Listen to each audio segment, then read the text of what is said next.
Greg Ehrenberg here with Eric Lindquist. We're going to be talking about the Green Bay Packers and Aaron Rodgers. So yesterday, Aaron Rodgers apparently did not retire. Now, I don't really know if this qualifies as news because he didn't officially retire to begin with, but there was some rumors that he was going to retire. It greatly affected odds at different sports books.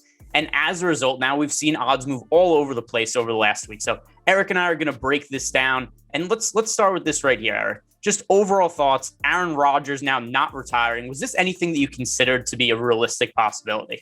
As a Vikings fan, I was really hoping so. That would have been awesome. Would have enjoyed that very much. I was loving all the speculation of him going to Denver. Just get him out of the NFC North. That would have been excellent.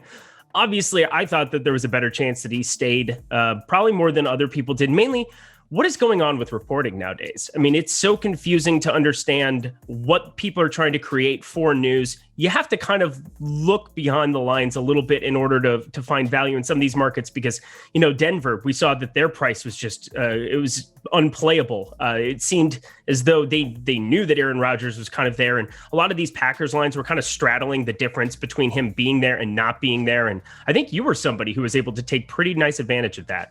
Yeah, so that's something also that I think is pretty important with some of this new stuff. Whenever it breaks, just go to sportsbooks and see what the odds are, and also use OddsShopper over at Awesemo.com, and you can see that, hey, maybe there's one book that has wildly different lines from other ones. That was something that I definitely did yesterday because one book had adjusted very quickly and had the Packers at 7-1 to win the NFC, whereas a book that I placed a bet at had the Packers at 18-1 to win the NFC at that point in time. So I went and placed a bet on the Packers.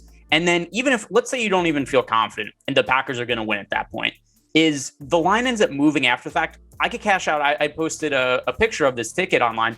You could cash out for a 40% ROI without anything ever actually happening. Like nothing has actually been risked in that scenario. You just know the line is going to move based on the news and what the odd shopping looks like at other books, which is also why if you go to oddshopper.awesemo.com, you can compare all of these lines and it becomes a really valuable resource for making money, even if you don't know exactly what the fair odds are. If there's one book that just says odds that are way different from other ones, there's a pretty good chance it's value. So yeah, right there, when I had the Packers at 18-1 to win the NFC, and now they're, like 6-1, 7-1 at different books. So that in itself just makes it a money-making opportunity. One, it's good value. You could always hedge. You could cash out if your book allows for it. So there's a lot of different ways to play it. But now, what do you make of the Packers odds now that we've seen some of the movement?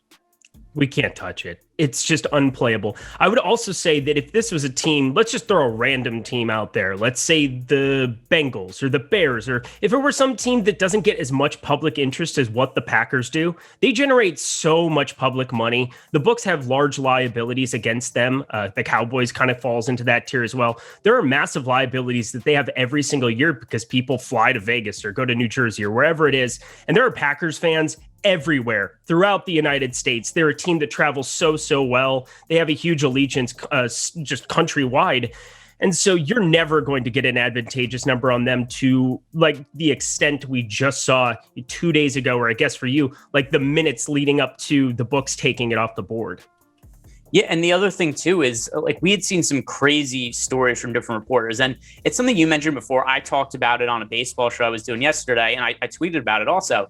We have to be really careful where we're getting news from at this point in time, but just the engagements on social media and what drives them. It's not accurate reporting. It's whatever's the flashiest headline, whatever's going to generate interest. So there's very few people in sports that I'm really looking at as reporters. I really want to, wager money on based on information. Like for NFL, Adam Schefter, generally very solid information. For NBA, Shams, Woj, like those are guys that generally have ironclad information. You have other people, and I don't, just want to outwardly throw anybody under the bus. But we know who a lot of these people are who just come out and I don't even know who a lot of them are, to be honest. Just, random reporters we haven't heard of who's all of a sudden like, hey, Damian Lillard's getting traded here. This guy, Aaron Rodgers, retiring. This and that's happening. And a lot of it just isn't really true. Maybe there's a part of it where it's like, hey, somebody told me this was a possibility, and they'll report it almost as if it's a fact with something that's fairly likely to happen. We had 2 years ago, NBA free agency. Kawhi Leonard was a free agent. There was all kinds of rumors where he was going to go. Remember, there was Ari Abraham, who's just some kid on Twitter making up rumors, like greatly moved the odds at sportsbooks everywhere. People were reacting to it. Sportsbooks were reacting to his information. And he was just a kid who was making stuff up, who's since deleted his Twitter account. So just be careful where we get the information from. As for some of the lines that I currently have action on with the Packers, is the Packers to win the Super Bowl 35-1. It's the Packers to win the NFC East at 18-1. Packers in week 1 plus 3.5 versus the Saints. That line now is at +1. Someplace I think it's still at +2. And then Packers at plus 175 to win the division. I agree with you. Those lines don't exist anymore, but it's always important to get those lines ahead of time. But I still do think there is some value that we could eke out of this, because I think that a lot of people now, we've seen the books react to the Packers, but they haven't necessarily reacted to some of the other teams in the division. How do you think it's going to impact them? And that's where I'm going to come in, because I was one of the people. I was at the gym when the news hit, when a lot of the major news hit. It was off the board by the time I got done and I got home, and there was nothing that I could do to take advantage of it. So if you're like me, if you're disheartened and you're trying to find value, there are still things that exist, because there are certain lines that did not come off the board that you still have available at a number of places that didn't react to it. Two specifically that I have targeted. One, right off the bat, we'll talk about the Lions under 6 wins. I think minus 230 going for them. That number has not changed since it came out. And I just think the unknown of what Jordan Love would have been, that's 2 games. We're factoring in 2 games here. This is obviously a lot of juice to be paying, but the unknown of what Jordan Love could or could not be is very different than having a league proven MVP in Aaron Rodgers, who's going to be quarterbacking for 2 more games there. And if that line doesn't change in a vacuum, just that solidifies that number so much stronger than before. Going 7-10 for this Lions team. Anthony Lynn now running the offensive coordinator position. Best of luck to him in purgatory there up in Detroit. Yeah, I totally agree with you. And this is a line actually last week when I was doing the show with Matt Kajeski. By the way, I never actually thought Aaron Rodgers was going to retire. I thought getting traded was a realistic possibility. Yeah. Him retiring, though, seemed like a little bit of a stretch. And even if he got traded, the Packers probably would have gotten some value back, not equivalent to Aaron Rodgers. But that aside, I also agreed last week, even when his status was somewhat up in the air, I like the Lions and their under win total bet. That's also one, if you use OddsShopper, really valuable, because there is one book that has their win total over under 6.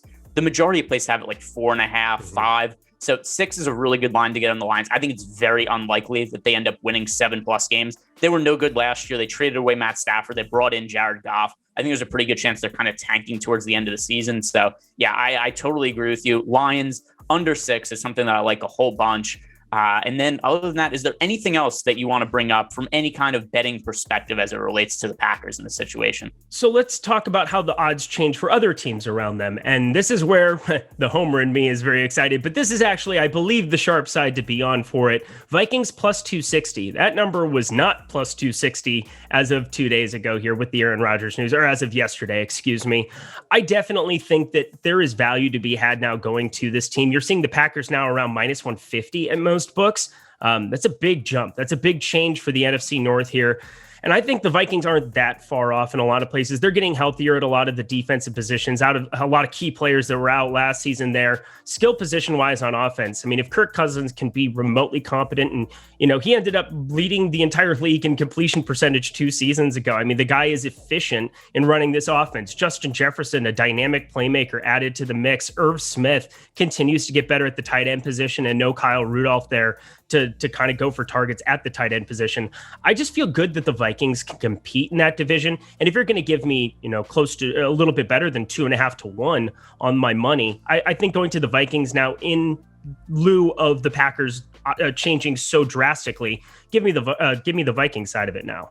Yeah, I agree with you. And I'll close by saying this. I think that we saw the Packers, it's kind of an overreaction both ways, right? There's a rumor that Aaron Rodgers might retire. Not even ironclad, just maybe he's going to retire. And all of a sudden, the books are reacting as if the Packers aren't going to have Aaron Rodgers this year. And then what happens is once it officially announced that, okay, he's going to be playing this year, then everybody starts betting the Packers, and the line moves so far the other way that they're getting overvalued at this point. So that does create value on a team like the Vikings. So I totally agree with you. I still think this is a bad spot for the Lions. Vikings might now be a little bit undervalued, and Packers probably a little bit overvalued at this point. But that is going to do it for Eric and us. Guys, do us a favor, like the video, subscribe to our YouTube channel, and also leave us a comment. Are there any bets that we've missed? Is there anything you like from the NFC North division? And how do you feel about the Packers this year? Let us know everything that you have, anything on your mind about your thoughts here. Will Aaron Rodgers win MVP? Will the Packers stink? Will he retire anyway? Let us know in the comments.